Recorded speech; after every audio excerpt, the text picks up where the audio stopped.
Assalamualaikum warahmatullahi wabarakatuh. Di sini saya akan menjelaskan tentang routing. Pengertian routing. Routing adalah suatu proses pada paket yang meneruskan jaringan dari satu jaringan ke jaringan lainnya melalui internet. Router. Pengertian router. Router adalah perangkat yang berfungsi untuk mentransmisikan paket data dari jaringan internet ke perangkat lain melalui proses routing. Proses routing ini sendiri merupakan proses meneruskan paket jaringan satu dengan yang lainnya. Fungsi router. Router memiliki dua fungsi utama, yaitu 1. Mengelola lalu lintas antar jaringan. 2. Membagikan koneksi internet ke beberapa perangkat lain. Cara kerja router. Router bekerja dengan mengarahkan jaringan data menggunakan routing table untuk menentukan jalur mana saja yang akan dilalui sebuah paket data dalam mencapai tujuannya. Jenis-jenis routing diantaranya 1. Routing statis. Routing statis adalah metode pengalihan paket data di dalam jaringan komputer yang menggunakan tabel routing yang telah diatur secara manual oleh administrator jaringan. Kelebihan routing statis. 1. Beban kerja router lebih ringan. 2. Pengiriman paket data lebih cepat karena jalur atau rute sudah diketahui terlebih dahulu. 3. Deteksi dan isolasi kesalahan pada topologi jaringan lebih mudah. 4. Menghemat bandwidth. 5. Tentunya static routing terbilang lebih aman.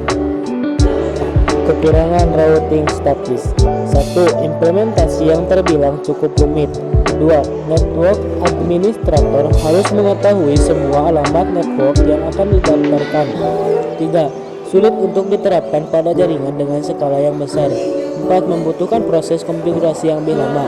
5. Jika ada jalur yang rusak, maka jaringannya tidak akan terhenti.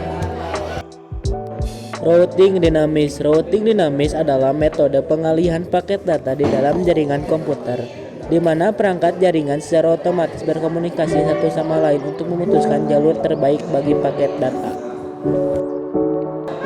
Kelebihan routing dinamis. 1. Proses konfigurasi jaringan lebih cepat. 2. Bisa digunakan untuk jaringan berskala besar.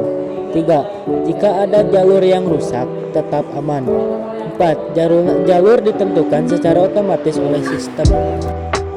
Kekurangan routing dinamis. 1. Bandwidth yang dibutuhkan lebih besar.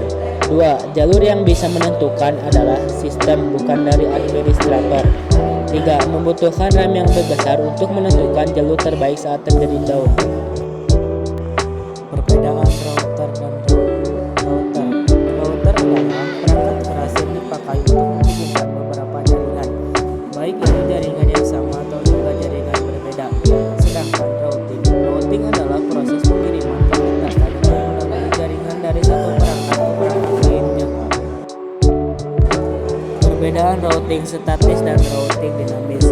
Perbedaan utama antara keduanya adalah bahwa routing statis memerlukan konfigurasi manual yang statis oleh administrator, sementara routing dinamis memungkinkan jaringan untuk secara otomatis menyesuaikan diri dengan perubahan dan dinamis memilih jalur terbaik.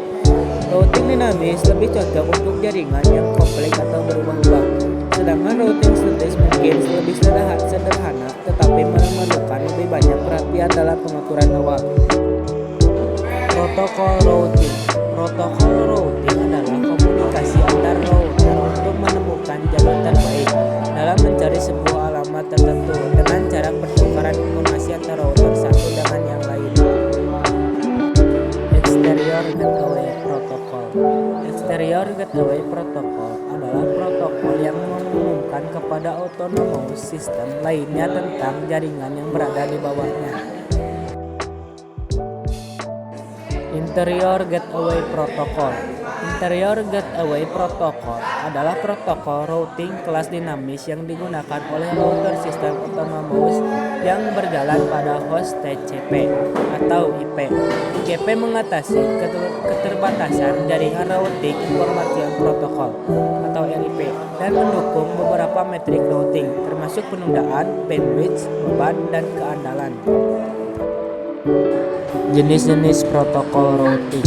OSPF interior, RIP interior, BGP exterior, IGRP interior, EIGRP IGRP interior is interior. Sekian dari saya. Terima kasih. Wassalamualaikum warahmatullahi wabarakatuh.